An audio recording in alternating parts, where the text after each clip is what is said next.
ఉపరాష్ట్రపతి పదవికి జగదీప్ ధన్కడ్ రాజీనామా. అనారోగ్య కారణాల వల్లే పదవి నుంచి తప్పుకుంటున్నట్టు రాష్ట్రపతికి లేఖ.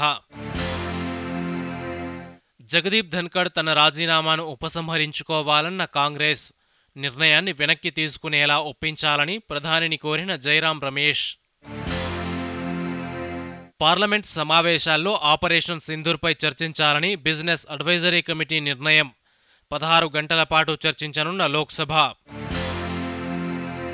నేడు దాశరథి కృష్ణమాచార్య జయంతి. సాహిత్య రంగానికి చేసిన సేవలను స్మరించుకున్న రేవంత్ రెడ్డి. కాలమిస్ట్ అన్నవరం దేవేందర్కు దాశరథి కృష్ణమాచార్య పురస్కారం. రవీంద్ర భారతిలో నేడు సీఎం చేతుల మీదుగా ప్రదానం. జిల్లా కలెక్టర్లతో ముఖ్యమంత్రి రేవంత్ రెడ్డి వీడియో కాన్ఫరెన్స్. వానాకాలం పంటలు, సీజనల్ వ్యాధులు, ఎరువుల నిల్వలపై సమీక్ష. ఈ నెల 25 నుంచి అన్ని మండల కేంద్రాల్లో రేషన్ కార్డులను పంపిణీ చేయాలన్న సీఎం. మంత్రులు, కలెక్టర్లు రేషన్ కార్డుల పంపిణీ కార్యక్రమంలో పాల్గొనాలని ఆదేశం. రాష్ట్రంలో ఈ సీజన్కు సరిపడా ఎరువులు అందుబాటులో ఉన్నాయన్న ముఖ్యమంత్రి. రాయితీ ఎరువులను ఇతర అవసరాలకు వాడితే కఠిన చర్యలు తప్పవని హెచ్చరిక. భారీ వర్షాల నేపథ్యంలో సీజనల్ వ్యాధులపై వైద్యారోగ్య శాఖ అప్రమత్తంగా ఉండాలన్న సీఎం. వెటర్నరీ డాక్టర్లు సైతం అందుబాటులో ఉండేలా చూడాలని కలెక్టర్లకు ఆదేశం. జిల్లా కలెక్టర్లు కార్యాలయాలకే పరిమితం కావద్దన్న ముఖ్యమంత్రి.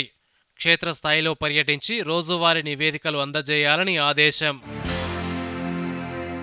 ఆహార భద్రతలో తెలంగాణ దేశానికి రోల్ మోడల్గా నిలిచిందన్న భట్టి విక్రమార్క.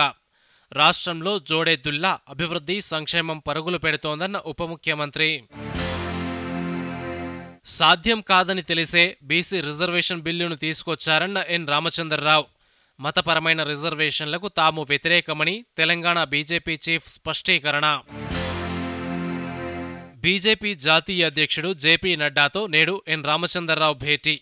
రాష్ట్రంలో తాజా రాజకీయ పరిణామాలను వివరించనున్న పార్టీ రాష్ట్ర అధ్యక్షుడు. ఎన్డీఎస్ఏ నివేదికలు ఇస్తేనే కాళేశ్వరం బ్యారేజీ డిజైన్లు ఇస్తామన్న సీడీఓ. కాళేశ్వరం చీఫ్ ఇంజనీర్కు లేఖ రాసిన సెంట్రల్ డిజైన్ ఆర్గనైజేషన్ చీఫ్.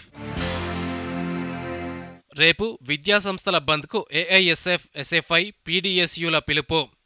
ప్రభుత్వ స్కూళ్లలో మౌలిక సదుపాయాలు, కాలేజీ ఫీజుల నియంత్రణకు డిమాండ్.